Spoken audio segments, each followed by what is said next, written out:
మేడగది మీరు దేవుని కలుసుకొను స్థలము. ప్రతిరోజు మిమ్మును ఆధ్యాత్మికంగా బలపరిచే అనుదిన ధ్యానాలు. ఈనాటి మేడగది ధ్యానాన్ని చదువుకుందాం. సోమవారం సెప్టెంబర్ 1, 2025. ఆధ్యాత్మిక సంపదలు. ఈనాటి ధ్యానాంశం ఆధ్యాత్మిక సంపదలు. ఈనాటి వాక్య భాగంగా మత్తయి సువార్త 6వ అధ్యాయం 19 నుండి 24 వచనాల వరకు చదవండి. ఈనాటి ముఖ్య వచనం: పరలోకమందు మీ కొరకు ధనమును కూర్చుకొనుడి. అచ్చట చిమ్మెటయైనను తుప్పైనను దాన్ని తినివేయదు. దొంగలు కన్నము వేసి దొంగిలరు. మత్తయి సువార్త 6వ అధ్యాయం 20వ వచనం. మేమిప్పుడు ఒక చిన్న ఇంట్లోకి మారుతున్నందున మా ఇంట్లో ఉన్న వస్తువులను తగ్గించుకునేందుకు ప్రస్తుతం మా ఇంట్లో ఉన్న వస్తువుల్లో కొన్నిటిని ఇతరులకు ఇచ్చివేయడం, మరికొన్నిటిని పారవేయడం అవసరం. అలా చేయడమంటే 90వ దశకంలో మా సోదరుడు బాబ్‌తో కలిసి నేను సమకూర్చుకున్న పురాతన వస్తువుల సేకరణ నుండి దూరమవ్వడమే. మేము అప్పట్లో పురాతన వస్తువుల్ని ఆసక్తితో సేకరించేవాళ్ళం.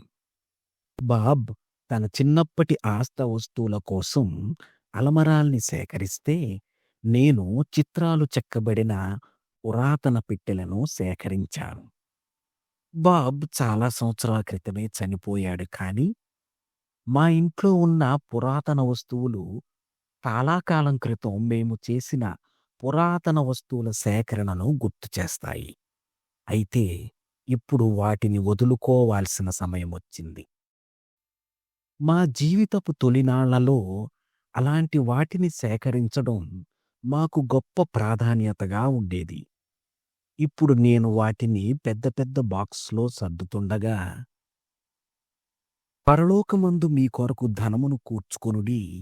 అచ్చట చిమ్మెటైనను తుప్పైనను దాన్ని తినివేయదు. దొంగలు కన్నము వేసి దొంగిలరు అన్న ఈనాటి వాక్య భాగం మత్తయి సువార్త 6వ అధ్యాయము 20వ వచనం నా మనస్సులో మెదిలింది. మన ఇహలోక సంపదలు, అవి డబ్బైనా, ఆస్తిపాస్తులైనా, పురాతన వస్తువుల సేకరణ అయినా, వాటికి పరలోకంలో విలువ లేదు. దానికి బదులు పరలోకంలో ధనమును సంపాదించుకొమ్మని ప్రభువు మనల్ని ప్రోత్సహిస్తున్నాడు. దేవుణ్ణి ఆరాధిస్తూ విధేయత చూపడం, లేఖనాల్లో దేవుణ్ణి వెతకడం, మన దశమ భాగాలు, తలాంతులు మరియు మన సమయంతో సంఘానికి సహకారం అందించడం, ఇతరుల అవసరాల కోసం ప్రార్థించడం, దయగలిగిన ప్రవర్తనతో ఇతరులను ప్రోత్సహించడం, నా రచనల ద్వారా నా విశ్వాసాన్ని ఇతరులకు పంచడం ఆ పరలోకపు ఆధ్యాత్మిక సంపదలు. అవి ఈ లోకంలో మాత్రమే కాదు, పరలోకంలో కూడా విలువగలవి. నేటి ధ్యానం: ఆధ్యాత్మిక సంపదలు నిత్యత్వపు విలువలను కలిగి ఉంటాయి.